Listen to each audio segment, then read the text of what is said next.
بسم اللہ الرحمن الرحیم الحمد للہ نحمده ونستعینه ونستغفره ونؤمن به ونتوکل علیہ ونعوذ باللہ من شرور انفسنا ومن سیئات اعمالنا من يهده الله فلا مضل له ومن يضلله فلا هادي له واشهد ان لا اله الا الله وحده لا شريك له واشهد ان سيدنا ومولانا محمدا عبده ورسوله ارسله الى الناس كافة بشيرا ونذيرا وداعيا الى الله باذنه وسراجا منيرا صلى الله تعالى عليه وعلى آله واصحابه وازواجه وذرياته وبارك وسلم تسليما كثيرا كثيرا اما بعد اعوذ باللہ من الشیطان الرجیم بسم اللہ الرحمن الرحیم یا ایہا الذین آمنوا کتب علیکم الصیام کما کتب علی الذین من قبلکم لعلکم تتقون ایاما معدودات صدق اللہ مولانا العظیم۔ نہایت ہی عزت و احترام کے قابل میری ماں بہنوں، اللہ تبارک و تعالی مومنوں کے لیے کچھ مدت میں ایسے دن لاتے رہتا ہے جس سے مومن کے ایمان میں تازگی ہوتی رہے۔ ابھی ایک مہینہ باقی ہے، اس کے بعد ایک بہت مقدس مہینہ آنے والا ہے، رمضان المبارک کا مہینہ۔ حضرت نبی کریم صلی اللہ علیہ وسلم کا عمل تھا، رمضان آنے سے پہلے آپ حضرات صحابہ کے درمیان ایک وعظ ارشاد فرماتے، جس میں رمضان کی اہمیت بتاتے تاکہ یہ ہمارے ہاتھوں سے ضائع نہ ہو جائیں۔ میری ماں بہنوں، ہماری زندگی 40 سال 50 سال 60 سال کی ہوئی، کئی رمضان اللہ تعالیٰ نے ہم کو عطا فرمائے، لیکن اس کی جو حقیقی قدردانی ہونی چاہیے تھی، جو وصولیابی ہونی چاہیے تھی، ہم سے کما حق نہیں ہو سکی۔ ہمیں چاہیے کہ اس سلسلے میں رمضان کی جو روح ہے، رمضان کس لیے دیا جاتا ہے، اس سے ہمیں کیا پانا ہے، ان چیزوں کو پہلے سے اپنے دل و دماغ میں ہم قائم رکھیں۔ انشاءاللہ رمضان کی برکتوں کو لوٹنا آسان ہو جائے گا۔ یہی رمضان اللہ کے نیک بندوں اور بندیوں پر بھی آتا ہے، وہ اتنا بہترین طریقے سے اس مہینے کو وصول کرتے ہیں کہ میں آپ کو اندازہ نہیں بتا سکتا۔ ہم لوگوں سے 100 گنا زیادہ بہتری کے ساتھ وہ وصول کرتے ہیں۔ یہی مہینہ ہمارے اوپر آتا ہے، جاتا ہے، سال آیا گیا، رمضان بھی آیا گیا، لیکن ہم نے اس کی وہ قدردانی آج تک نہیں کی جو اس کا حق تھا۔ معزز خواتین، میں آج کی مجلس کے اندر کچھ آنے والے اسی پیارے مقدس پاکیزہ بہترین مہینے کے متعلق کچھ توجہ دلانا چاہوں گا، تاکہ پچھلے رمضان جو ہوئے آئندہ کے لیے کم سے کم ہم بہت زیادہ سنبھالا لیں۔ معزز خواتین، رمضان نیکیوں کے پانے کا اور گناہوں سے بچنے کا مہینہ ہے۔ اس میں اللہ تعالیٰ نیکیوں کا کرنا آسان بھی کر دیتے ہیں اور نیکیوں کا وزن بڑھا بھی دیتے ہیں، اور کم کام کر کے بہت کچھ نیکیوں کے پانے کا انتظام بھی کر دیتے ہیں۔ گناہوں سے بچاؤ کے لیے بھی اللہ تعالیٰ نے رمضان کا یہ مہینہ رکھا ہے، بلکہ اگر یہ کہا جائے کہ رمضان کی روح، روزوں کی روح ہی گناہوں سے بچاؤ ہے، تو اپنی جگہ بہت سچ حقیقت ہے۔ رمضان دیا ہی اس لیے جاتا ہے تاکہ انسان گناہوں سے بچنا سیکھے۔ اللہ نے جن چیزوں کو نافرمانی قرار دے رکھا ہے، ان سے اپنے دامن کو صاف رکھنا سیکھے۔ معزز خواتین، بہت موٹی سی بات آپ کے سامنے کروں تو یہ کہہ سکتا ہوں کہ چلو آج رمضان شروع ہو گیا، صبح 9 اور 10 بجے ہیں، ہمارے پاس کھانا پینا ہمارا اپنے ہاتھ کا کمایا ہوا موجود ہے، حلال موجود ہے اور کافی مقدار میں موجود ہے، لیکن کل گزشتہ 9 بجے ہم لوگ اپنا یہ کھانا کھاتے تھے، چونکہ رمضان نہیں تھا۔ آج رمضان شروع ہو گیا تو 9 بجے 10 بجے 11 بجے اب ہم کھانے کو ہاتھ بھی نہیں لگاتے۔ کیوں نہیں لگاتے؟ اسی لیے کہ میرے رب نے میرا کھانا ہونے کے باوجود بھی، حلال کھانا ہونے کے باوجود بھی مجھ کو منع کر رکھا ہے۔ تو کوئی بندہ اور بندی اللہ تعالیٰ کے کہنے سے حلال چیز اگر چھوڑ دیتا ہے یا چھوڑ دیتی ہے تو وہ اللہ کے پہلے سے حرام کردہ گناہوں کو کیوں نہیں چھوڑے گی؟ بہت آسان ہو جاوے گا۔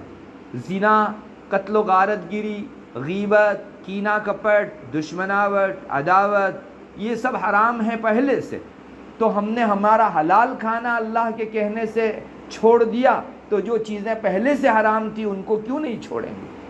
علماء فرماتے ہیں کہ رمضان کے مہینے کو اس کے تمام روزوں کے ادا کرنے کی بنیاد پر انسان کی ایک خاص طبیعت بنتی ہے، اس کا ایک ضمیر خمیر بنتا ہے، اس کی ایک فطرت بنتی ہے کہ میرے رب کے کہنے سے میری بھائی اور چاہی چیزوں کو بھی میں چھوڑ دوں گا۔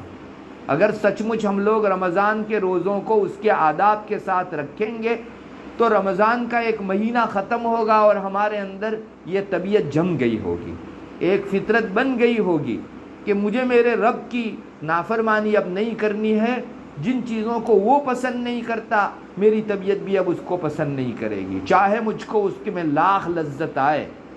میرے رب نے جہاں سٹاپ کہہ دیا، رک جانے کو کہہ دیا، وہاں میں ہینڈ بریک مار دوں گی، ایک ذرہ برابر مجھے آگے نہیں بڑھنا ہے۔ میرے رب کو جو ناپسند مجھے ناپسند۔ اللہ کرے رمضان کا یہ مقصد ہم لوگ پانے والے بنے۔ معزز خواتین، قرآن بھی یہی کہتا ہے، یا ایھا الذین آمنوا کتب علیکم الصیام، ایمان والے مردوں اور عورتوں تمہارے اوپر روزے فرض کیے گئے، کما کتب علی الذین من قبلکم، جیسے تم سے اگلوں پر روزے فرض ہوئے، لعلکم تتقون، تاکہ رمضان کے نتیجے میں تم کو تقوی حاصل ہو جائے۔ ایام معدودات، بس چند دن تو روزے رکھنے ہیں، کہاں بہت لمبے چوڑے ایام ہیں کہ آپ کو 2 ماہ 3 ماہ 4 ماہ تک روزے رکھنے ہیں۔ ایک مہینہ 29 کا ہو یا 30 کا، بس ایک مہینے کے بعد یہ کمپلسری روزوں کا سلسلہ تمہارے اوپر ختم۔ ہمارے رب نے ہمارے لیے آسانی برتتے ہوئے یہ کہہ دیا، ایام معدودات، چند ہی دن کا مسئلہ ہے، بس اللہ کے خاطر بھوکے پیاسے رہو اور اس کی فرمانبرداری کا جذبہ اپنے اندر پیدا کرو۔ معزز خواتین، اس آیت کریمہ میں ہمارے رب نے بہت صاف فرما دیا کہ روزوں کے رکھوانے کا بڑا مقصد انسان میں تقوی کا پیدا ہونا ہے۔ ابھی ہم اور آپ سوچتے ہیں کہ تقوی کون سی چیز ہوگی، وہ تو ایک آخرت کی بہت بڑی چیز ہوگی۔ نہیں، میں اسی تقوی کا مختصر سا مفہوم آپ کو سمجھانا چاہتا ہوں۔ ہم میں سے ہر ایک برتتا بھی ہے، دیکھتا بھی ہے، لیکن اس کو انگلی رکھ کر نہیں پتا کہ اسے تقوی کہتے ہیں۔ میں آج کی اس مجلس میں مختصر آپ کو تقوی کی حقیقت بتاتا ہوں۔ بعض شرابی کبابی رہتے ہیں، ان کی زندگی یوں 11 مہینے کی نافرمانیوں میں گزرتی۔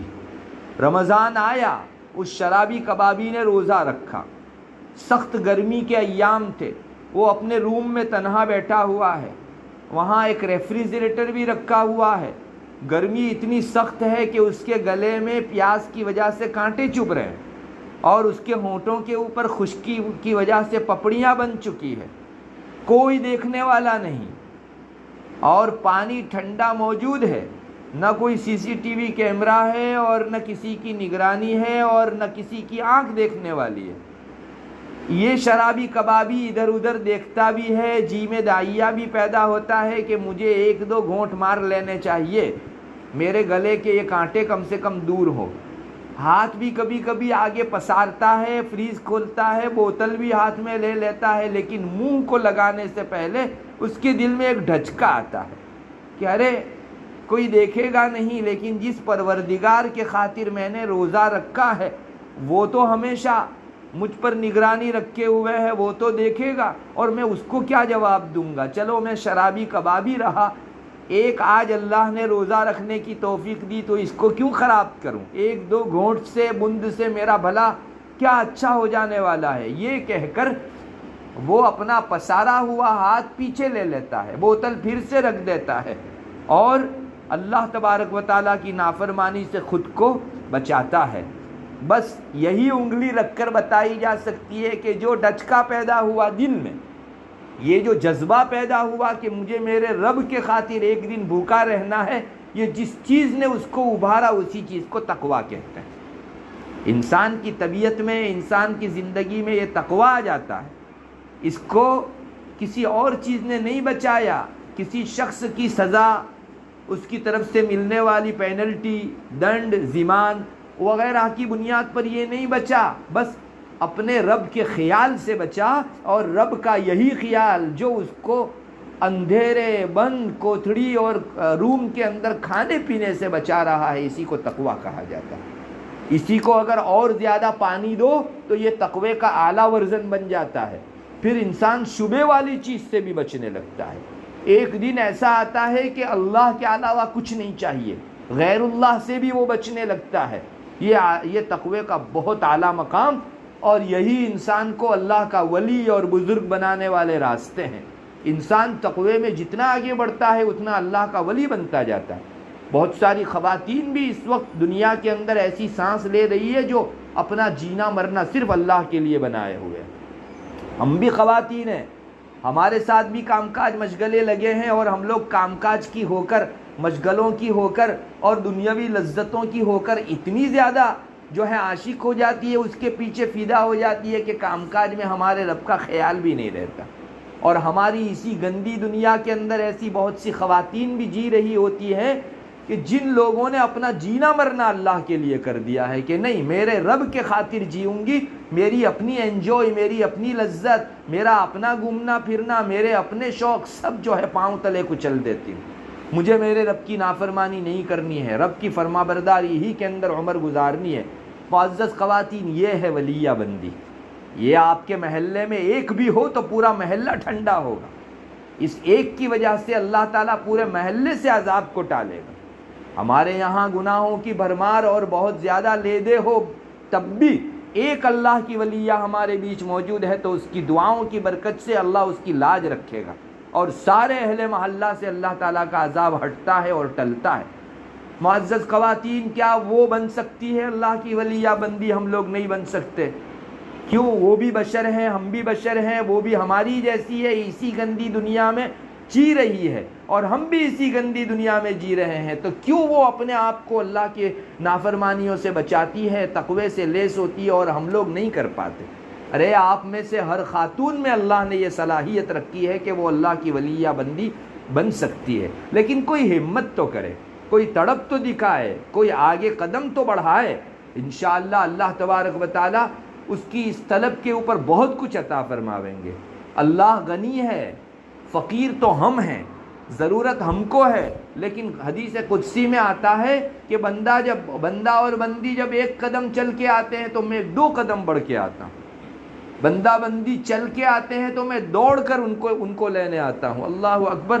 اللہ جسے کسی چیز کی ضرورت نہیں، وہ ساری دنیا سے بے نیاز ہے، وہ صمد ہے، اللہ الصمد، اس کو کسی چیز کی ضرورت نہیں ہے، لیکن ہماری طلب اور تڑپ اس کے یہاں اتنی قابل قدر ہے کہ روایتوں میں اگر یہ مضمون نہ آیا ہوتا تو ہماری زبان کی تو ہمت بھی نہیں تھی کہ ایسا بول پاتی۔ اللہ خود کہتا ہے بندہ چل کے آتا ہے تو میں دوڑ کر آتا ہوں، بندہ 1 قدم آگے بڑھتا ہے تو میں 2 قدم آگے بڑھتا ہوں۔ یہ ہماری طلب اور طلب کی اللہ تبارک و تعالیٰ کے یہاں قدر ہے۔ معزز خواتین، رمضان کا مہینہ آ رہا ہے، آپ تہیہ کر لیجئے کہ مجھے اپنی زندگی کے اندر یہ تقوی پیدا کرنا ہے۔ اگر کوئی ڈگری حاصل کرنے والی خاتون ہیں، بڑی بڑی ڈگریاں پاتی ہیں اور بہت ڈونیشن بھر کے اچھی اور اعلیٰ درجے کی کہی جانے والی کالج یونیورسٹی کے اندر داخلہ پا کر بڑی سیلری پانے کے خواب دیکھتی ہیں، تو ہم کو اس سے زیادہ بہتر چیز اللہ کی نزدیکی پانے کے لیے محنت کرنی چاہیے۔ اللہ کی ولیہ بندی سے بڑھ کر کوئی ڈگری نہیں ہے، اللہ کی نزدیکی سے بڑھ کر کوئی مقام نہیں ہے۔ معزز خواتین، ہماری نوجوان بہت ساری لڑکیاں بڑی بڑی سیلری کے خاطر ڈگریاں پانے کے لیے اپنا دین و شریعت قربان کرتے ہوئے بھی دریغ نہیں کرتی، لیکن اللہ کی نزدیکی پانے کے لیے اس کے پیچھے دوڑنے والی خواتین کی بہت کمی ہے۔ ہمیں ضرورت ہے کہ ہم لوگ ان ڈگریوں کے بجائے ہمارے رب کا تقرب پائیں، اس کی نزدیکی پائیں، اس کا قرب پائیں، اور اللہ تبارک و تعالیٰ کی ولیہ بندی بن جائیں۔ معزز خواتین، یہی تقوی رمضان پیدا کرتا ہے۔ رمضان کے 1 مہینے کے روزوں کے نتیجے میں جو چیز حاصل ہوگی، قرآن نے مختصر سی تعبیر میں ذکر کر دیا، لعلکم تتقون، تم کو یہ ڈر حاصل ہو جائے گا۔ اسی ڈر کو جو ابھی میں نے مثال میں بیان کیا جو کسی شرابی کبابی کو اکیلے کے اندر پانی پینے سے روکتا ہے، یہی زوم ورژن ہو جائے، اس کو اور بڑا کر لو، تو ماشاءاللہ اس میں ولایت پیدا ہونا شروع ہو جاوے گی، اور اپنی زندگی کے باقی اوقات میں اگر یہی ڈر پھیلے گا، یہی تقویٰ اور زیادہ وسیع ہوگا، تو ماشاءاللہ اس میں کمالات پیدا ہونا شروع ہوں گے، اور ایک دن یہی کہا جانے والا شرابی کبابی 50 شرابی کبابیوں کے لیے راہ ہدایت کا ذریعہ بن سکتا ہے۔ معزز خواتین، یہ رمضان کی برکت ہے، یاد رکھیے یہ تقویٰ ہی ایسی چیز ہے جو انسان کو اللہ کی نافرمانیوں سے بچا سکتی ہے۔ دنیا نے پہلے ہی دن سے اپنے اپنے اصول کو جاری کرنے اور لوگوں کے اندر ڈر بٹھانے اور اپنے قانون پر عمل کرانے کے لیے کیا کچھ کوششیں نہیں کی۔ آج بھی ممالک بہت سارے ملک کر رہے ہیں، چنانچہ فوجیں رکھی جاتی ہیں اور پولیس رکھے جاتے ہیں، بڑے بڑے نگران رکھے جاتے ہیں، دربان رکھے جاتے ہیں، تاکہ ان کے ڈر سے کم لوگ ہمارے قانون کے اوپر عمل کریں اور قانون کی خلاف ورزی کرنے سے بچیں۔ اور آج تو سی سی ٹی وی کیمرے آ گئے ہیں، ساری ہی جگہوں کے اوپر سی سی ٹی وی کیمرے نصب کر دیے گئے ہیں، تاکہ فیکٹری کے اندر کوئی بھی ادھر ادھر کام کرنے والا نہ ہو، بلکہ ہم نے جو کام ان کو سونپا ہے اسی کام کے اندر لگا ہوا ہو، ہمارے سونپے ہوئے جاب اور ملازمت کے کام سے ہٹ کر وہ اپنا جی چرا کر دوسرے کام میں مشغول نہ ہو سکے۔ بس چند قدموں کے اوپر سی سی ٹی وی کیمرے، لابی میں کیمرے، روم میں کیمرے، اور جو ہال ہے اس میں کیمرے، سب جگہوں کے اوپر کیمرے ڈال دیے گئے۔ دنیا نے کوشش کی کہ وہ لوگوں کو ان ظاہری اسباب کے واسطے سے اپنا بنائے رکھنے کی کوشش کرے، مگر آپ دیکھ لیجئے سی سی ٹی وی کیمرے کا حال یہ ہے کہ جس دن فیکٹری کے ملازموں کو پتہ چلا کہ آج بجلی گل ہے یا ہمارا مینیجر غائب ہے، آج کوئی دیکھنے والا نہیں ہے، تو اس دن فیکٹری کا کام آدھا ہو جاتا ہے، اس لیے کہ سارا نظام ظاہر پر چلتا ہے۔ سی سی ٹی وی کیمرے میں مجھے کوئی دیکھ رہا ہے، اس ڈر سے میں کام کر رہا ہوں، اور جس دن شیور پتہ چل گیا کہ آج بجلی ہے ہی نہیں، سی سی ٹی وی کیمرے سب بے دست و پا پڑے ہوئے ہیں، کچھ کام نہیں کر رہے ہیں، تو اس دن فیکٹری کا کام آدھا ہو جاتا ہے، سب کام چراتے ہیں، کوئی دیکھنے والا نہیں، تو بس کام کیا تو کیا اور نہیں کیا تو کیا۔ معزز خواتین، تقوی میں یہ بات نہیں ہوتی، یہ دنیا والے یہ چاہتے ہیں کہ یہ ظاہری اسباب کے ذریعے سے لوگوں پر قابو پائیں، لیکن آج تک قابو نہیں پایا گیا، بلکہ مجھے تو ایک قدم آگے بڑھ کر یہ کہنا کو جی چاہتا ہے کہ سی سی ٹی وی کیمروں کے آنے کی وجہ سے خود احتسابی کی کیفیت رخصت ہو گئی ہے۔ پہلے جب سی سی ٹی وی کیمرے نہیں تھے تو انسان کم سے کم اپنی جوابداری اور ذمہ داری سمجھ کر کچھ نہ کچھ کر لیا کرتا تھا، آج اپنا حساب اس دن خود کرتا تھا کہ چلو کوئی نہیں پوچھے گا، میری روزی تو حلال ہو، لیکن سی سی ٹی وی کیمرے نے ہم کو بھی مشین بنا دیا، خود احتسابی کی کیفیت پیدا ہو گئی، اپنا حساب خود لینے کے مسائل ہی باقی نہیں رہے۔ اسی لیے یہ ہوتا ہے کہ جس دن سی سی ٹی وی کیمرے نہیں اس دن کام آدھا ہو جاتا ہے۔ اور مجھے معاف کریں، پولیس اور فوج کا حال کیا ہے آپ دیکھ لیجئے، بعض مرتبہ یہی لوگ کرائم کرانے کے اندر تعاون کرتے ہیں، سب نہیں، کچھ اس قسم کے ہیں، اور واردات آتی رہتی ہیں جن کے کیسز باقاعدہ کورٹوں میں چل کے ثابت ہوتا ہے کہ پولیس نے اس جرم کے اندر مدد کی، اور فوج ہی جو ہے بادشاہ کی خلاف ورزی کرتے ہوئے اوروں کا ساتھ دے کر تختہ الٹنے کی کوشش کرتی ہے۔ میر جعفر اور میر قاسم نے جو ہے ٹیپو سلطان کے خلاف غداری کر کے پورا ملک نہیں ڈبو دیا، بلکہ ٹیپو سلطان کی شہادت کے یہ لوگ ذریعہ بنے۔ تو کہاں تک ان چیزوں پر بھروسہ رکھا جا سکتا ہے؟ دنیا والوں نے جس چیز کو قانون پر عمل کرانے کے لیے اسباب و ذریعے کی حیثیت سے استعمال کیا، وہ سب مادی اور ظاہری اسباب تھے، جب تک وہ قائم تب تک کام جاری، اور جب وہ ختم اس کے بعد کام بھی ختم۔ اس کے برخلاف شریعت آخرت کا ڈر انسان کے دل میں بٹھاتی ہے، تقویٰ بٹھاتی ہے، اللہ کا ڈر بٹھاتی ہے کہ کوئی ہو نہ ہو، بس ایک ذات دیکھنے والی ہے جس کے پاس مجھ کو حساب دینا ہے، اور یہ ایک ایسی چیز ہے کہ جس نے دنیا کی آنکھیں کھول دی۔ باقاعدہ سروے شائع ہوتا ہے ہر سال، امریکہ میں اتنے قتل ہوئے، اتنے ریپ ہوئے، اتنی خونریزی ہوئی، اتنے مالی گپلے ہوئے، فلاں ملک میں اتنا ہوا، سب کا ریشیو باقاعدہ سال میں ایک مرتبہ شائع کیا جاتا ہے، آج بھی شائع ہوتا ہے۔ حضرت مفتی محمد شفیع صاحب نے آج سے کئی سال پہلے اس طرح کا ایک ریشیو دیا تھا کہ اس سال کا ریشیو مختلف ممالک کا یوں ہے. انہوں نے ساتھ میں ان دنوں سعودی عرب جو ہے وہ بڑے اچھے لوگوں کے ہاتھ میں تھا, انہوں نے جو ہے وہاں کا ریشیو بھی ساتھ میں شائع کیا کہ دیکھو امریکہ میں قتل 100 ہوئے اور سعودی کے اندر مثلا 2 قتل ہوئے فقط, وہاں ریپ 200 ہوئے اور یہاں جو ہے زنا بالجبر اور ریپ فقط 1 یا 2 ہوئے.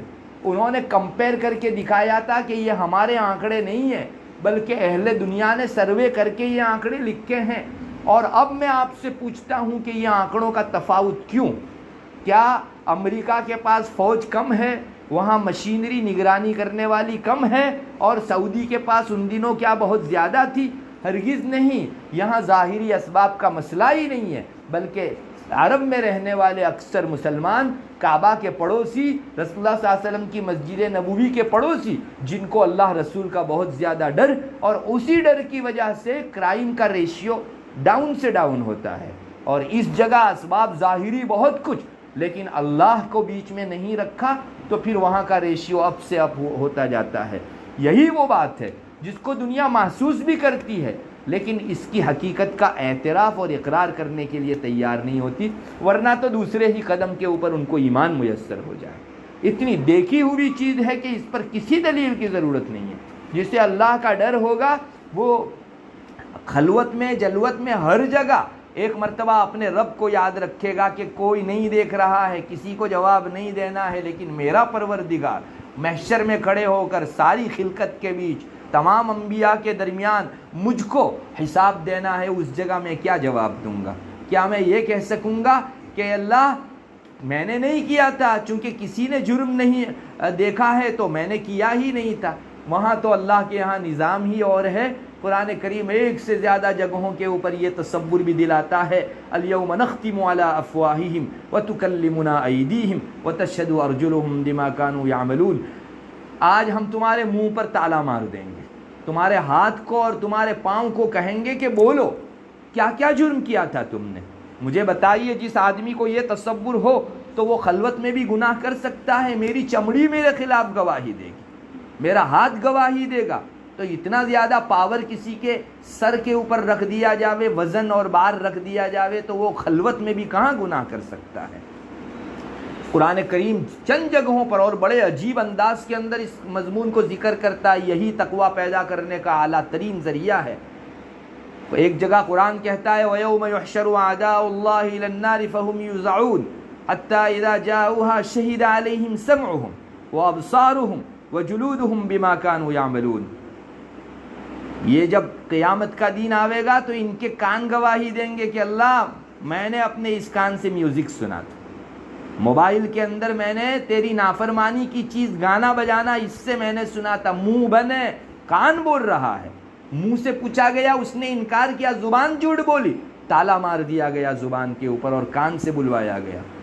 آنکھیں بولے گی سمعہم و ابصارہم, ان کی نگاہیں بولے گی. اللہ زبان سے پوچھے گا, ممکن ہے وہ آگے پیچھے دنیا میں جھوٹ بولنے کی عادی تھی, بول جائے, منہ کو تالا, اور آنکھ سے پوچھا جائے گا تب یہ سچ بولے گی کہ میں نے موبائل کے اندر سیریلیں دیکھی تھی, فلمیں دیکھی تھی, رمضان المبارک کے پاکیزہ مہینے میں ایسے گناہ کیے تھے, اور پورنوگرافیاں دیکھی تھی, اور ریل بنوائی تھی, اور یہ کیا تھا وہ کیا تھا. ہاتھ پاؤں وجلودہم, بلکہ ان کے چمڑے بولیں گے, اور چمڑا پورے بدن پر محیط ہے. ہر چمڑے کے اندر اللہ تبارک و تعالیٰ نے اپنا ایک کیمرہ نصب کر رکھا ہے, جو کل کو میدان محشر میں انسان کو کھڑا کر کے پوری فلم چلائی جائے گی کہ یہ کیا تھا, یہ کیا تھا, یہ کیا تھا, یہ کیا تھا. اور انسان لڑے گا اپنے بدن کے اعضاء کے ساتھ. اس کو بھی قرآن ذکر کرتا ہے آگے, وَقَالُوا لِجُلُودِهِمْ لِمَ شَهِدتُّمْ عَلَيْنَا. یہ اپنے چمڑوں سے کہے گا کہ تمہاری لذت اور انجوائے کے خاطر تو میں نے یہ سب گناہ کیے تھے, میرے خلاف آج گواہی کیوں دی؟ قالوا انطقنا اللہ الذی انطق کل شیء وهو خلقکم اول مرہ. یہ چمڑے کہیں گے اور بدن کے سارا اعضاء کہیں گے کہ آج ہم کو اس ذات نے زبان دی ہے جس نے ہر چیز کو دنیا میں زبان دے رکھی تھی. ہم کو زبان آ گئی ہمارے پروردگار کے کہنے کی وجہ سے. ہم تمہارے نہیں ہیں, ہم تو اپنے رب کے وفادار ہیں, جو سچ ہوا تھا بولیں گے. معزز خواتین, اس لیے دنیا میں اگر کسی کی نگاہ چرا کر کوئی چھپ جائے, کوئی چھوٹ جائے، لیکن ایک رب تو ہمیشہ دیکھتا ہے، جس کی نگاہ کے سامنے کالی رات میں کالے پتھر پر چلنے والی کالی چیونٹی کی پاؤں کی آہٹ بھی، اس کو بھی وہ سنتا ہے۔ اللہ تبارک و تعالی ہمیں یہ ڈر پیدا فرمائے۔ مومن ہے تو تقویٰ ہے، مومن ہے اللہ کا ڈر ہے، مومن ہے آخرت کا ڈر ہے، عذاب کا، عقاب کا، عتاب کا ڈر ہے۔ یہ سب چیزیں ہمیں لے کر چلنا پڑے گا، اور اس چیز کا بیلنس جس پر بھی آ گیا، اس گھر کی کوئی لڑکی اپنے ماں باپ سے جو ہے فرار اختیار نہیں کر سکتی، اپنے ماں باپ کی چھاتی پر پاؤں رکھ کر کسی غیر مسلم کے ساتھ معاشقہ نہیں رچا سکتی، چونکہ اسے ڈر ہے۔ اور ماں باپ نے بچپنے ہی کے اندر اس کی طبیعت میں بجائے سیریل اور فلم اور موویز ڈالنے کے اللہ کا ڈر ڈالا تھا۔ تو آج ماں باپ بڑے خوش ہیں کہ ہم نے جو مادہ، جو چیز اس کے دل میں بٹھائی تھی، وہ آج ہماری وفادار بنائے ہوئے ہیں ہماری اولاد کو۔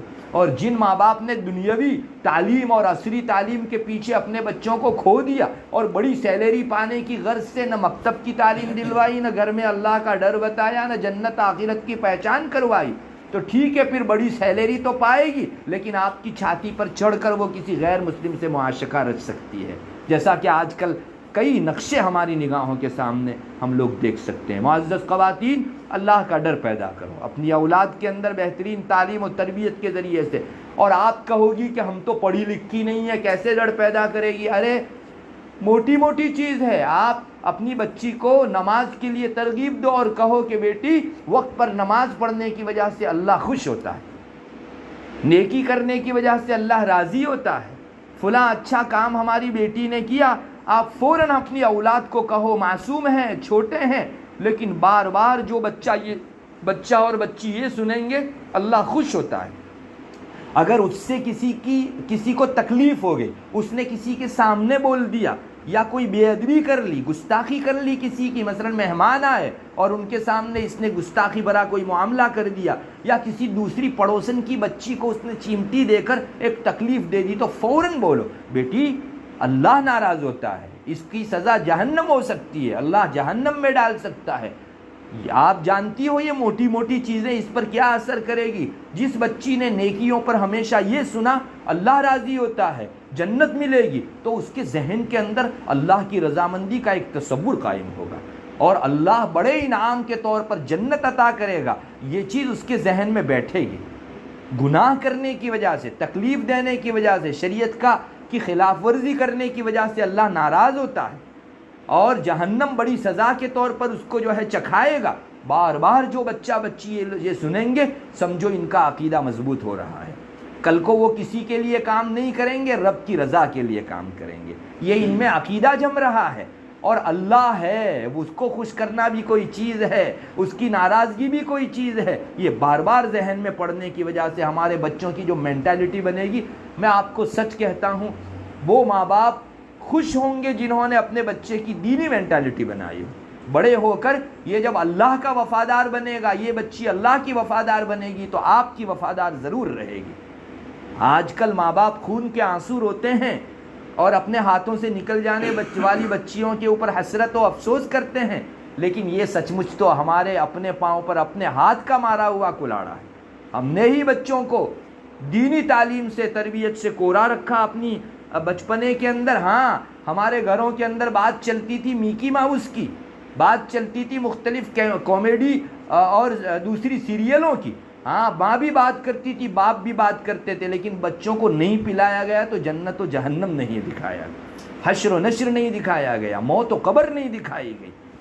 دوسرے گھرانوں کے اندر جا کر دیکھ لو، ماشاءاللہ پورا دن اسی کا چرچا، اور بچے کی مینٹالٹی خالص دینی بنتی ہے، ان کی ذہنیت فقط اور فقط مذہبی بنتی ہے، اور ماشاءاللہ یہ بچے بڑے ہو کر پورے محلے کے اندر انگلی کی جا سکے، جن کی طرف جو ہے اشارہ کیا جا سکے کہ بہترین افراد ہو تو ایسے اچھے اور سچے پرسن بن کر معاشرے کے اندر وہ سر اٹھا کر جیتے ہیں۔ ہم کو اچھے اور سجن بچے اولاد کو بنانے کی ضرورت ہے، وہ تربیت سے ہو سکیں گے۔ معزز خواتین، ان میں اللہ کا ڈر پیدا کرو۔ رمضان کے اندر ہمیشہ خاص طور پر روزہ رکھے ہوئے ہوں ہماری اولاد تو ان کو دکھاتے رہو، کہتے رہو کہ دیکھو اللہ کے خاطر آج ہم نے کھانا پینا چھوڑا، اللہ تبارک و تعالیٰ کے خاطر ہم کو سارے ہی گناہ آئندہ دنوں کے لیے بھی چھوڑ دینے ہیں۔ بچہ اور بچی 50 مرتبہ جب اپنے والدین کے منہ سے یہ بات سنے گی، والدین کیا، گھر کا ہر گارجین، ہر بھائی بہن، سبھی لوگوں کی زبان پر ہمیشہ یہ بات رہے گی، بچے بچی کی 1 مہینے کے اندر زبردست ذہنیت بن جائے گی، اخروی، دینی، عقباوی اور شرعی ایک خاص ذہن کا ویژن بن جائے گا. اس کو قدم قدم کے اوپر نیکیوں کے کرنے میں آسانی ہوگی، گناہوں سے بچاؤ میں آسانی ہوگی. معزز خواتین، یہ چیز پیدا کرنے کی ضرورت ہے. اللہ کے نیک بندوں نے ہمیشہ محنت کر کے اسی چیز کو جگانے اور بیدار کرنے کی کوشش کی ہے. ایک قصہ مختصر ہے لیکن بڑا عبرت آموز ہے. ایک شخص ایک مرتبہ کسی بزرگ کے پاس گیا اور شکایت کرنے لگا، شریعت نے اس کو منع کیا، یہ منع کیا، یہ گناہ منع ہے، ہماری تو بہت ساری چیزیں لذت کی ہیں، اتنا انجوائے کرتے ہیں دنیا والے لوگ، ہم کو شریعت منع کرتی ہے. بزرگ کے پاس گیا تو بزرگ سمجھ گئے کہ اس کی اگر صحیح تربیت نہیں ہوئی تو یہ دین سے بکھر جائے گا.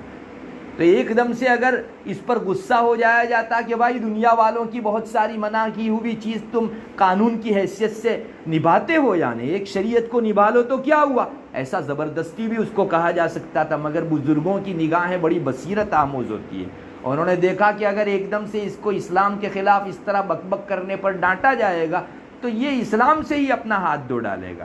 تو اس بزرگ نے بڑے اچھے انداز کے اندر تربیت شروع کی. بات بات میں اس شخص نے یہ پوچھ لیا، حضرت کہیں کوئی ایسا موقع بھی ہے یا نہیں کہ جس کے اندر گناہ کی اجازت ہو، شراب پینے کی، زنا کی اجازت ہو، ایسا کوئی موقع ہے یا نہیں؟ اب اس کو ڈانٹنے ڈپٹنے کے بجائے بزرگ کا جواب سنا. انہوں نے کہا جی جی بھائی کون نہ کہتا ہے، ہاں نہیں اجازت ہے، گناہ کی بھی اجازت ہے. حضرت بتاؤ کون سا موقع ہے، کہاں جا کر اجازت؟ فرمایا ایسی جگہ جا کر گناہ کرو جہاں 2 آنکھیں تم کو دیکھنے والی نہ ہو، اس جگہ اجازت ہے تم کو، کون سا بھی گناہ کرو. اب یہ آدمی سوچنے لگا، اس نے سوچا کہ میں بند کوٹھڑی کے اندر گناہ کروں، اندھیرا کر کے گناہ کروں، تو فوراً یہ آ گیا کہ بھائی کوئی ہے نہیں، البتہ اللہ تو دیکھنے والا ہے، اس کی آنکھیں تو مجھ پر نگرانی رکھتی ہے. پھر جنگل کا تصور کیا، پہاڑ کا تصور کیا، پہاڑ میں جو غار ہوا کرتی ہے، گفائیں ہوا کرتی ہے، اس کو اپنے خیال میں لایا کہ چلو وہاں جا کے، لیکن کہیں بھی رہو اللہ تو ساتھ ساتھ میں ہے. تو اس نے نگاہ اٹھا کر کہا حضرت ایسی تو کوئی جگہ نہیں ہے جہاں کوئی 2 نگاہ دیکھنے والی نہ ہو، اللہ تبارک و تعالیٰ کی آنکھیں تو ہمیشہ دیکھتی ہیں. تو بزرگ نے فرمایا بھائی یہی چیز ہے، اس کو اگر تم مان لو تو تمہارے اندر ایمان ہے، اور اگر نہیں مانو تو پھر جا کے جس جگہ جو کرنا ہو کرو، اللہ کے یہاں کچے چٹھے کا حساب تم کو دینا ہے.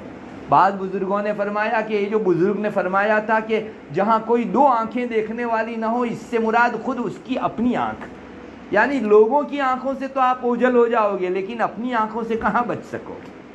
تو اس سے تو کم سے کم نہیں بچ سکتے تو دنیا میں کوئی جگہ ہی نہیں ہے جہاں گناہ کر سکو. یہ انہوں نے انڈائریکٹ اس آدمی کی ذہنیت بنانا چاہا. معزز خواتین، بات یہی ہے، ہم کو کیوں ہمارے رب کی نافرمانی میں لذت آتی ہے، کیوں رمضان جیسا مقدس مہینہ بھی ہمارا موویز میں اور مختلف قسم کی سیریلوں فلموں میں گزرتا ہے. آج تو حالت یہ ہو گئی ہے معزز خواتین، مسلمان خاتون اپنے کان میں ایئر فون ڈال کے میوزک ڈول دھماکے سنتی ہے رمضان کے اندر، اور پورا سال عادت ہی ایسی ہو گئی ہے کہ ڈول دھماکوں کے بغیر انسان کو نیند نہیں آتی. کل تک ہم غیروں کو دیکھتے تھے کہ وہ ٹرین کے اندر ان کے دیکھنے کا موقع رہتا ہے، باقی ان کے سونے کا موقع ہماری نگاہوں میں نہیں ہوتا. ہم ان کو دیکھتے ہیں وہ کان کے اندر ایئر فون ڈال کے اتنا زور سے ڈول دھماکہ ہوتا ہے کہ کچھ آواز ہم تک بھی آتی ہے، اور یہ بھی دیکھتے ہیں کہ اسی ڈول دھماکے میں اس کو نیند آ جاتی ہے اور صبح بیدار ہو کر پھر وہ اپنا وہ موبائل بند کرتا ہے. تعجب تھا کیسے انسان کو اتنے شور شرابے میں نیند آتی ہے، لیکن یہ شیطان کا ایک داؤ تھا، ہتھ کنڈا تھا. آج تو مسلمانوں کے کانوں کے اندر ایسے ایئر فون دکھتے ہیں جس میں وہ کوئی اچھی چیز واعظ و ارشاد نہیں سنتے، بلکہ اس طرح کے ڈول دھماکے سنتے ہیں، سنگیت میوزک سنتے ہیں، اس طرح کی اللہ کی نافرمانی کی چیز سنتے ہیں. اور آج ہمارے بعض نوجوانوں کی بھی عادت یہ ہو گئی ہے کہ رات کو ایئر فون ڈال کے سوتے ہیں، پوری رات گانا ان کے کان کے واسطے سے دل کے اوپر پہنچتے رہتا ہے، جبکہ ایک مختصر سا گانا اور میوزک انسان کے دل میں بہت جلد نفاق پیدا کر دیتا ہے، اس میں منافق ہونے کا وائرس پیدا کر دیتا ہے. تو جس کی رات پوری اس طرح کی سنگیت میں گزرے گی، میوزک میں گزرے گی، اور ایک رات نہیں، اب تو عادت پڑ گئی ہے، پوری رات جس کی گزر رہی ہے، اللہ کی پناہ اس آدمی کے دل میں کتنا بڑا ہمالیہ پہاڑ منافقت کا قائم ہو جاتا ہوگا۔ بھلے یہ دنیا کے اندر دیکھنے کو، لوگوں کے اندر شمار کرنے کو مسلمان شمار ہو، کل کو موت کی کریٹیکل گھڑی آئے گی، اس وقت پتہ چلے گا کہ ارے میں تو کب سے مومنوں کی فہرست میں سے نکال دیا جا چکا ہوں اور مجھ کو منافقوں کے بیچ شمار کر لیا گیا ہے۔ معزز خواتین، رحم کیجیے اپنے اوپر، اللہ کے واسطے ایک رمضان کا مہینہ تو چھوڑیے، موبائل کو ٹرپل طلاق دے دیجئے، نہیں چاہیے ہے۔ ضرورت کے بقدر آپ فون کسی سے کرنا ہو تو استعمال کرو، یہ نیٹ اور واٹس ایپ اور مختلف قسم کے ایپسوں سے توبہ کیجئے، ایک ماہ کے لیے کم سے کم کر دیجئے۔ اللہ کا پاکیزہ مہینہ تو میں گنوانے سے اور ضائع کرنے سے اپنے آپ کو بچاؤں، ضرورت اس کی ہے۔ ہم لوگ اصل میں اس چیز کی طرف توجہ ہی نہیں دیتے کہ رمضان دیا کیوں گیا ہے۔ جب میں نے میرے رب کے کہنے سے حلال چیز چھوڑ دی، میرا کھانا پینا جو میرے لیے حلال تھا، میری پسینے کی کمائی کا تھا، وہ چھوڑ دیا، تو اللہ نے جسے ہمیشہ سے حرام قرار دیا ہے اس گناہ کو میں کیوں ہاتھ لگاؤں؟ اس کی حقیقت سے ہم لوگ ناواقف ہے۔ رمضان اس لیے ہے، اس کی روح ہی یہ ہے کہ انسان بقیہ زندگی کے اندر اللہ کی نافرمانی سے اپنے آپ کو بچا لے۔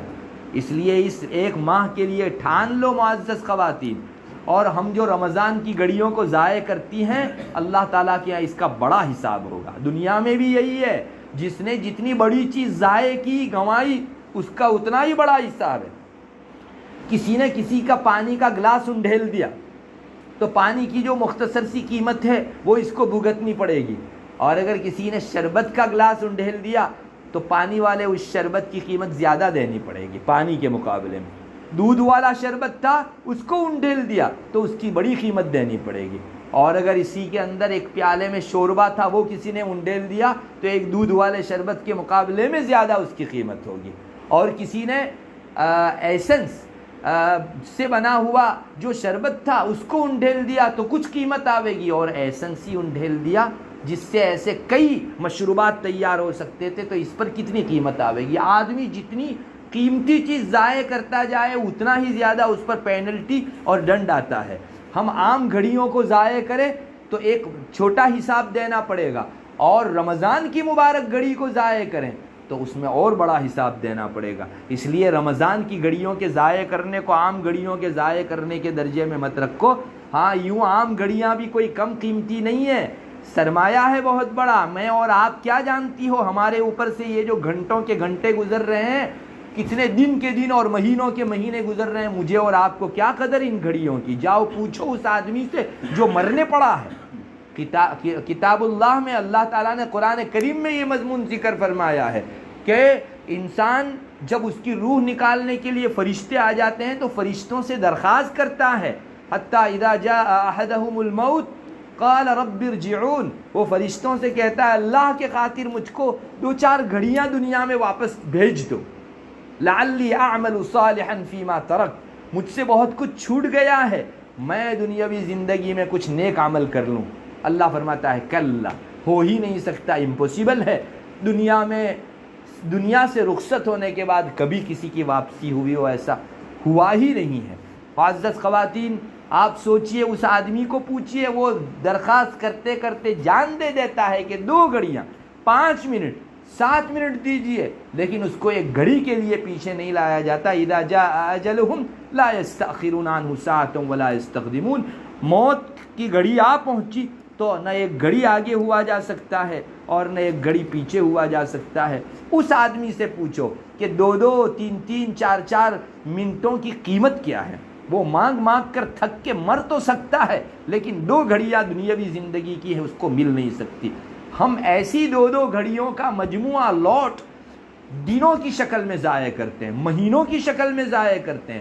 آج 2-2 3-3 گھنٹے موبائل میں بیکار اور لغویات کے اندر دیکھنا ہمارے لیے کوئی مشکل نہیں، اس لیے کہ ہمارے پاس زندگی کی گھڑیاں پڑی ہوئی ہیں، اور چیز جتنی کثرت سے ہوتی ہے اتنی ہی بے قدر ہوا کرتی ہے، تو ہم نے اس کی قدردانی نہیں پہچانی۔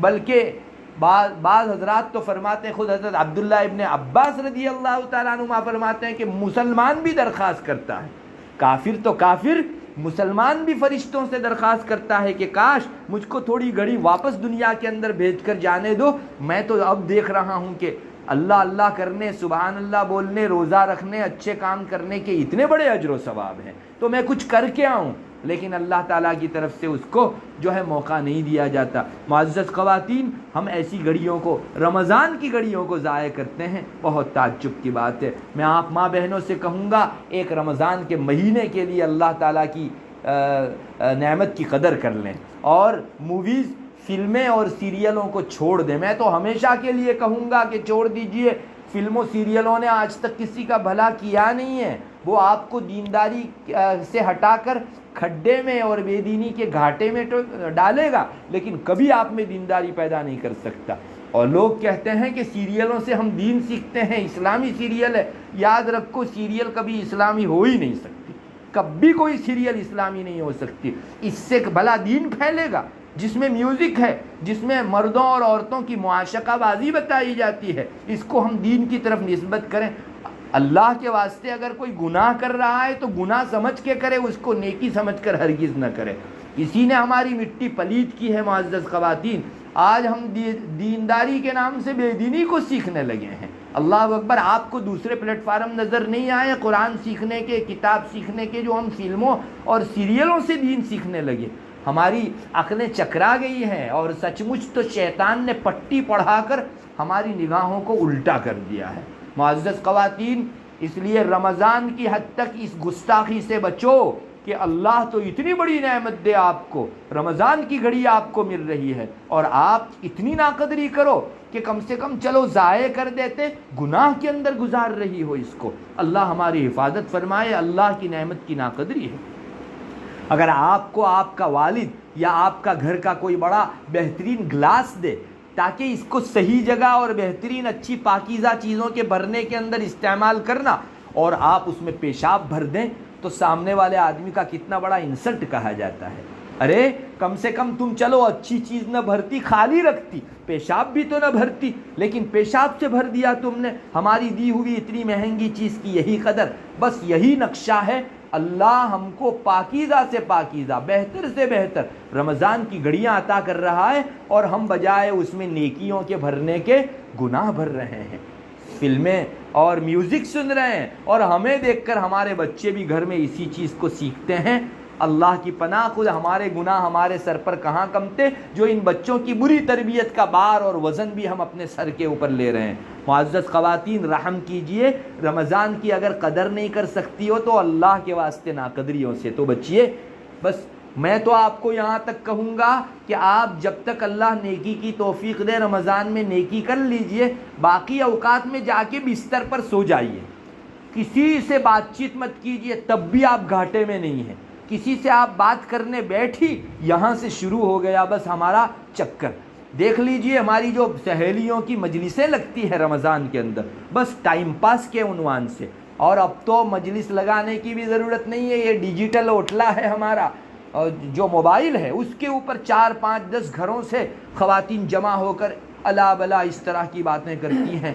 اور بعض مرتبہ ہماری مجلسوں کی شروعات ہوتی ہے بہت اچھے ماحول میں کہ ہم تو نیکی کے لیے بیٹھے ہیں، لیکن بس 2 4 گھڑی ہوئی نہیں کہ پھر ہمارا ٹریک بدل جاتا ہے، ڈگر بدل جاتا ہے، اور کسی کی غیبت، کسی سے دشمناوٹ، کسی کے دل کو تکلیف اور ٹھیس پہنچ جائے، اس قسم کی باتیں کرنا، یہ ہماری مجلس بازیوں کا پورا مشغلہ ہو جاتا ہے۔ میں تو وہی کہوں گا، مجلس اچھے نام سے بھی جو ہے آپ مت کیجئے، سو جائیے جا کر۔ سہیلیوں کی مجلس، ہاں دین کی تعلیم کی مجلس ہو تو آپ اس مجلس میں شریک ہو جائیں، قرآن حدیث کی بات بتائی جا رہی ہے اس مجلس میں ضرور شریک ہوں، لیکن وہاں بھی میری تلقین ہوگی، مجلس ختم ہوئی آپ جو ہے اپنے گھر چلی جائیے، کسی سے وہاں بھی بیٹھ کے تذکرہ مت کیجیے۔ ہوتا یہ ہے کہ اچھی مجلسیں اپنی پوری آخر مجلس تک تو بڑی پاکیزہ رہتی ہے، لیکن اس کے بعد عورتیں جو بات کرنا شروع کرتی ہیں تو اپنا پایا ہوا 1 گھنٹے میں 5 منٹ میں سب دھو ڈالتی ہیں۔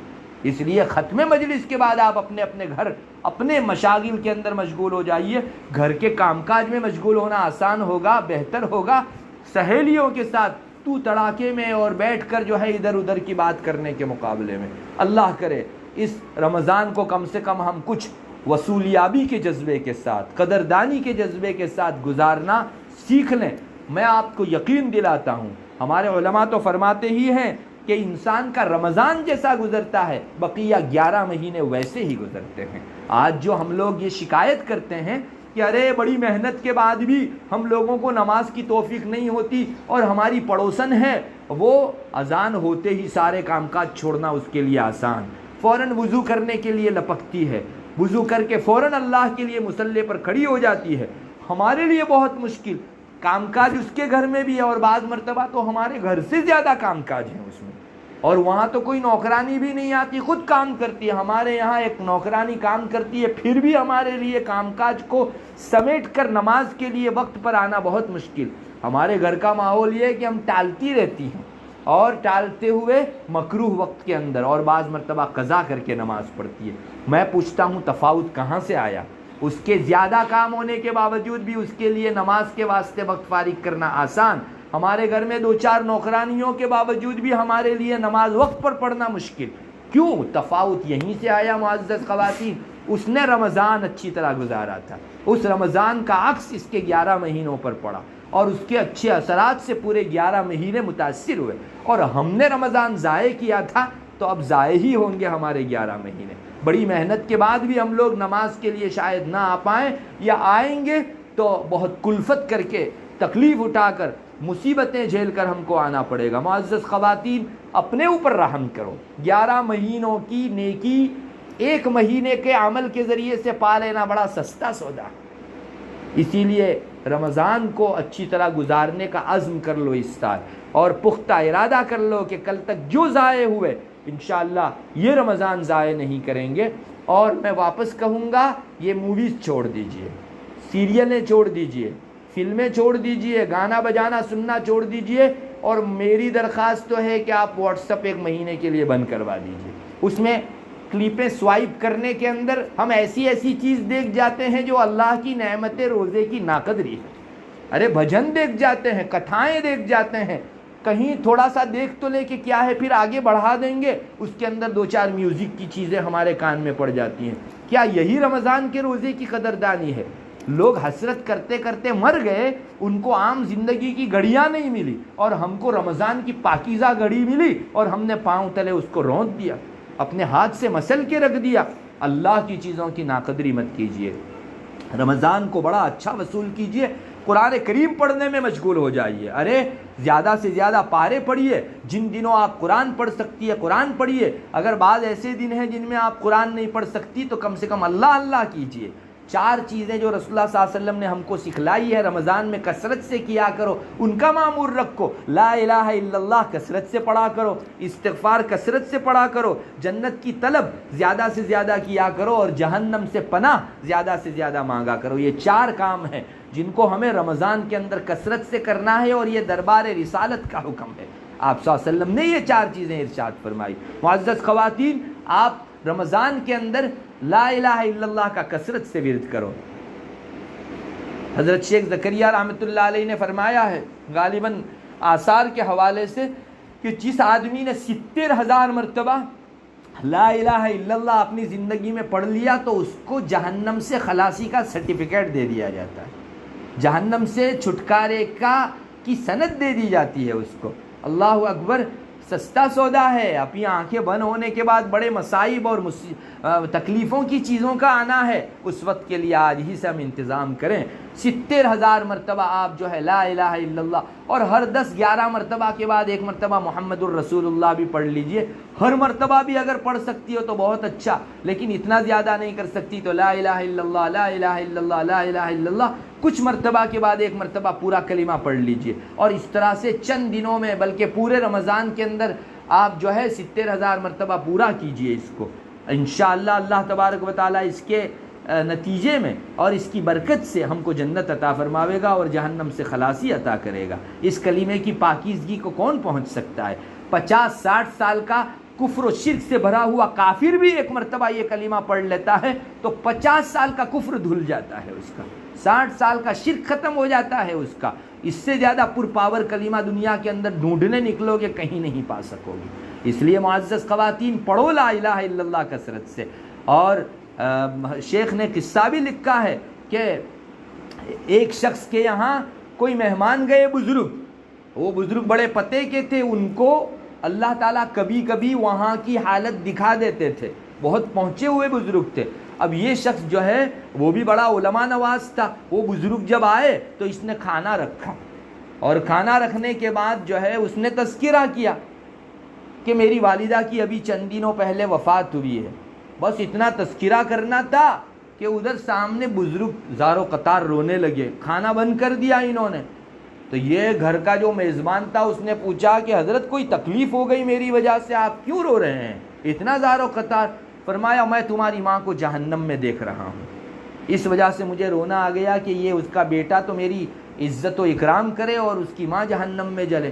اب یہ جو گھر کا شخص تھا وہ بھی نیک تھا، وہ کہتا ہے کہ میں نے ایسے 70,000 مرتبہ لا الہ الا اللہ پڑھ رکھا تھا اور سن رکھا تھا کہ اللہ تبارک و تعالی جو 70,000 مرتبہ لا الہ الا اللہ پڑھتا ہے اس کو جہنم سے خلاصی عطا کرتا ہے۔ تو یہ میزبان کہہ رہا ہے کہ میرے لیے آج بہت اچھا موقع تھا کہ میں دونوں چیزوں کو آزما لوں۔ ایک تو یہ بزرگ کے بارے میں مشہور ہے کہ ان کو وہاں کی چیزیں بھی دکھائی دیتی ہے، اللہ تعالیٰ تھوڑی دیر کے لیے دکھا دیتے ہیں، اور دوسرا یہ کلمہ جہنم سے چھٹکارا دلاتا ہے۔ چنانچہ وہ کہتا ہے کہ میں نے دل ہی دل میں نیت کر لی، بزرگ کو بتایا بھی نہیں، کہ میرا 70,000 مرتبہ پڑھا ہوا میری مرحوم ماں کو ایصال ثواب۔ وہ کہتا ہے کہ میں بزرگ کی طرف دیکھنے لگا، بس 2 منٹ 5 منٹ بھی نہیں ہوئی اور بزرگ کہنے لگے، خوش ہو گئے اور کہنے لگے کیا بات ہو گئی ایک دم سے، تمہاری ماں کو میں جنت میں دیکھ رہا ہوں اور جہنم کا وہ نقشہ ختم ہو گیا۔ تو اس نے کہا دونوں چیزوں پر مجھ کو یقین ہو گیا کہ واقعی اللہ والا پتے کا ہے، اور واقعی 70,000 مرتبہ پڑھ کر خود اپنے لیے یا کسی اور کے لیے اگر یہ لوٹ بھیجا جائے تو ان کی جہنم سے خلاصی کا ایک بہترین جو ہے سما بن جاتا ہے۔ معزز خواتین، ہمارے ماں باپ، ہم میں سے بعض کے ماں باپ قبر میں چلے گئے، ہم میں سے بعض وہ ہیں جن کے مربی، جن کے اساتذہ، جنہوں نے ہماری مستیاں برداشت کر کے ہم کو ادب اور تعلیم دی، وہ آج قبر میں ہیں، ہم ان کی کوئی خدمت نہیں کر سکے۔ آپ کم سے کم یہ کیجئے 70,000 مرتبہ پڑھ کر ان کے لیے وہ لوٹ بھیج دیجئے۔ ایصال ثواب مردوں کو بھی کیا جا سکتا ہے، زندوں کو بھی کر سکتے ہیں۔ آپ اپنے والدہ حیات ہے، اپنے والد حیات ہے، ان کے لیے کر دیجئے، یہ انشاءاللہ فرما برداری کا ایک راستہ ہی ہوگا۔ اسی طرح 70,000 کا لوٹ بنا کر صرف رمضان میں نہیں، عام دنوں کے اندر بھی آپ پڑھتے رہیے، انشاءاللہ بنا کر اگر آپ بھیجیں گے تو اللہ تبارک و تعالی آپ ہی کی عاقبت درست فرماوے گا، آپ کی آخرت انشاءاللہ آباد ہوگی۔ جس نے کسی اور کی آخرت و عاقبت آباد کرنے کی کوشش کی، اللہ تبارک و تعالی سب سے پہلے اس کی عاقبت بناتے ہیں۔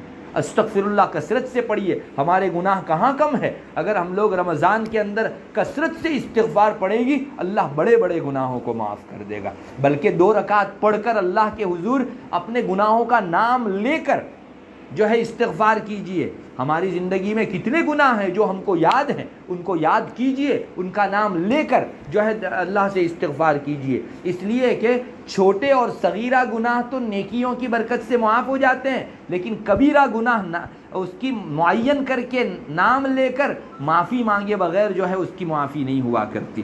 تو اچھا ہے ہم لوگ کہیں کہ اللہ فلاں موقع کے اوپر میں نے فلاں کی فلاں چیز جو ہے فلاں تکلیف دے رکھی تھی، اللہ معاف کر دے، اور اس کے پاس بھی جا کر معافی مانگو۔ کسی کی کوئی چیز لے لی ہے، آپ اس کو پہلے پہنچاؤ، معافی تب تام ہوگی جب اس کی چیز پہلے اسے پہنچائی جائے اور پھر اس کے دل کو جو ٹھیس پہنچی اس سلسلے میں معافی تلافی سے کام لیا جائے۔ معزز خواتین، رمضان اس کے لیے دیا گیا ہے، نہ کہ ہمارے یہاں ادھر ادھر جانے کے لیے۔ آج تو یہ بھی بہت چل پڑا ہے، رمضان کی راتوں میں ہمارے یہاں راندیر ہے، وہاں جو رات کو بازار بھرتا ہے، اللہ کی پناہ پورے سال میں کبھی نہیں بھرتا، ایسا بازار جو ہے وہاں رمضان کی مبارک راتوں میں بھرتا ہے، اور مسلمان مردوں کے جھنڈ اور خواتین کے ٹولے اس جگہ پوری رات ادھر ادھر گھوم کر اپنی گھڑیاں ختم کرتے ہیں۔ انہی گھڑیوں کو وصول کر کے بہت سو نے اللہ کو پا لیا، اور ہم نے ان گھڑیوں کو چولہے میں سلگا کے اپنے آپ کی عاقبت برباد کر دی۔ معزز خواتین، ایک رمضان کے خاطر مت جائیے کسی جگہ، اپنے گھر میں سو جاؤ گی بستر پر، یہ آسان ہوگا اس جگہ بازار میں گھومنے کے مقابلے میں، وہاں 50 گناہ ہوتے ہیں، اور اس جگہ چلو نیکی نہیں ہوئی، کم سے کم سو جانے کی وجہ سے آپ گناہ سے تو محفوظ رہی۔ اپنے لیے سستا سودا ڈھونڈیے، اس طرح کے مہنگے اور لینے کے دینے پڑ جائے ایسے سودوں سے توبہ بھی کیجیے اور اپنا پرہیز بھی کیجیے۔ اللہ کرے یہ جو حقیقتیں ہیں وہ ہمارے دلوں میں اترے۔ معزز خواتین، ہر سال ہم لوگ سنتی ہیں اور رمضان کی تیاری کریں گے ایسا عہد کرتی ہیں، لیکن جب رمضان قریب آتا ہے تو سب بھول جاتی ہیں۔ ارے یہ گھڑیاں واپس نہیں ملے گی، بہت قدردانی کی گھڑیاں ہیں، اسی کو پا کر، اسی کو وصول کر کے اللہ کو پا لیجئے، اور پھر ایک مہینہ گناہوں سے محفوظ رکھ کر، نیکیوں سے آباد کر کے آپ گزار کر بتائیے آپ کے 11 مہینے اچھے جاتے ہیں یا نہیں۔ انشاءاللہ اللہ کی ذات پر توکل رکھ کر بہت چھاتی ٹھوک کر یہ کہا جا سکتا ہے کہ رمضان جس نے اچھا گزارا، 11 مہینے نہیں، اللہ کی ذات سے امید ہے پوری عمر اچھی جائے گی اس کی۔ جس نے اللہ کی نعمت کی قدر کی، اللہ اس کو کبھی ضائع نہیں کیا کرتا۔ اس لیے خلاصہ یہی ہے آج کی مجلس کا کہ آنے والے رمضان کے لیے پوری تیاری کیجئے۔ میں تو آپ سے کہوں گا ابھی سے روزانہ 2 رکعت صلاۃ الحاجت پڑھ کے اللہ سے مانگیے کہ اللہ گزشتہ جو ہے 20 25 30 رمضان ضائع کیے، اس رمضان کو وصول کرنے کے لیے تو ہی توفیق عطا فرما۔ انشاءاللہ اللہ سے جو مانگیں گے اللہ تبارک و تعالی ان کو دیں گے۔ اللہ نے قرآن کریم میں اعلان کیا ہے، مجھ سے مانگو میں دوں گا۔ تو اللہ تبارک و تعالی وعدہ خلافی نہیں کرتا، جو مانگتا ہے وہ پاتا ہے۔ اللہ ہمیں توفیق عطا فرماوے اور صرف رمضان نہیں، ہماری زندگی کی اگلی ایک ایک گھڑی کی قدردانی کی توفیق عطا فرماوے۔ وآخر دعوانا الحمدللہ رب العالمین۔ دعا کر لیجئے۔ اللہم انت السلام ومنک السلام تبارک یا ذا الجلال والاکرام۔ اللہم صلی علی محمد النبی الامی وعلی آلہ وسلم تسلیما۔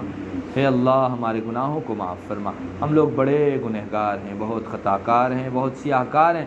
اے اللہ ہماری زندگی کی گھڑیوں کو واقعی ہم نے ضائع کر دیا۔ اے اللہ جس جگہ لگانا چاہیے تھا نہیں لگایا، جس جگہ سے روکا تھا انہی میں لگایا، تو ہم کو معاف فرما دے۔ آئندہ رمضان کی حقیقی قدردانی کی توفیق عطا فرما۔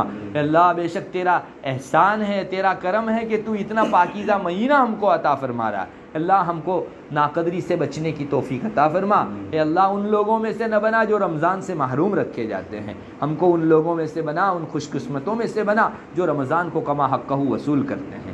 اللہ اس کی راتوں کو، اس کے دن کو خوب وصول کرنے کی توفیق دے۔ اللہ تراویح میں خوب اپنے آپ کو دلچسپی کے ساتھ، خوش طبعی کے ساتھ مشغول رکھنے کی توفیق عطا فرمائیے۔ اللہ جلدی جلدی تراویح پوری کرنے یا اپنے سر سے بوجھ اتارنے کے جذبے کے ساتھ اس میں مشغول ہونے سے ہماری حفاظت فرما۔ اللہ روزوں کو خوب قدردانی کی نگاہ سے اور تیرے تقرب کا ذریعہ ہے اس عنوان سے اپنی زندگیوں میں آباد کرنے کی توفیق عطا فرما۔ اللہ ہم میں سے جن جن کے اوپر زکوٰۃ واجب ہے ان کا سال پورا ہو رہا ہے، اللہ بہترین انداز میں ان کو کما حقہ حساب کر کے ایک ایک پینی کی زکوٰۃ ادا کرنے کی توفیق عطا فرما۔ یا الہ العالمین رمضان کو گناہوں میں ضائع کرنے سے حفاظت فرما، نیکیوں سے آباد رکھنے کی توفیق عطا فرما۔ اس رمضان کو ہماری پوری زندگی کے لیے خوشگوار انقلاب کا ذریعہ بنا دے۔ اے اللہ ہم نے جو کچھ رمضان ضائع کیے بے شک تیری دی ہوئی نعمت کی بڑی ناقدری کی، ہم معافی مانگتے ہیں کہ اللہ استغفار کرتے ہیں آئندہ اس طرح ضائع نہیں کریں گے، گستاخی ہے اللہ تو معاف فرما دے اور آئندہ رمضان سے ہم کو محروم نہ فرما۔ اے اللہ رمضان کی نیکیوں سے خوب محظوظ فرما۔ اے اللہ ہماری زندگی کا ایک ایک لمحہ تیرے خاطر قربان کر دینے کی توفیق عطا فرما۔ جتنی خواتین آئی ہوئی ہیں اللہ سب کے دلوں کی، اور یہاں جتنے حضرات بیٹھے ہیں سب کے دلوں کی جائز تمنائیں اور نیک مرادیں پوری فرما۔ ہمارے بیماروں کو شفا نصیب فرما، مقروضین کے قرض کی ادائیگی کی غیب سے شکلیں پیدا فرما، روزیوں میں ہماری برکت نصیب فرما، بے روزگاروں کو روزگار عطا فرما، بے سہاراؤں کو سہارا اور بے گھروں کو گھر عطا فرما۔ مسلمان دنیا کے کسی کونے میں جس پریشانی میں مبتلا اس کی اس پریشانی کو دور فرما۔ اللہ اس بستی کو اللہ اپنی رحمتوں انوارات سے ڈھانپ لے، سب کو دینداری کا ماحول اپنے گھر میں، محلے میں، بستی میں قائم کرنے کی توفیق عطا فرما۔ جو لوگ اس کے پیچھے محنت کر رہے ہیں یا الہ العالمین ان کی محنتوں کو بارآور فرما۔ یہاں جو خواتین کا مدرسہ چل رہا ہے یا آئندہ مزید پروگرام میں چلنے والا ہے اس میں خوب خیر برکت مقدر فرما۔ اللہ ان کے حوصلوں کو بلند فرما، ہمیں اپنا ہر قسم کا تعاون پیش کر کے ان مدرسوں کو آباد کرنے کی توفیق عطا فرما۔ اللہ ہمارے گھر والوں کو مسجد میں بھیج کر نیکیوں میں اللہ بڑا حصہ پانے کی توفیق عطا فرما۔ ہماری اولاد کی بہترین تربیت کر کے اللہ تیری نزدیکی اور تقرب پانے کی توفیق عطا فرما۔ اللہم انا نسألک من خیر ما سألک منہ نبیک محمد صلی اللہ علیہ وسلم ونعوذ بك من شر ما استعاذ منه نبيك محمد صلی اللہ علیہ وسلم انت المستعان وعليك البلاغ ولا حول ولا قوة الا بالله سبحان ربك رب العزة عما يصفون وسلام على المرسلين والحمد لله رب العالمين.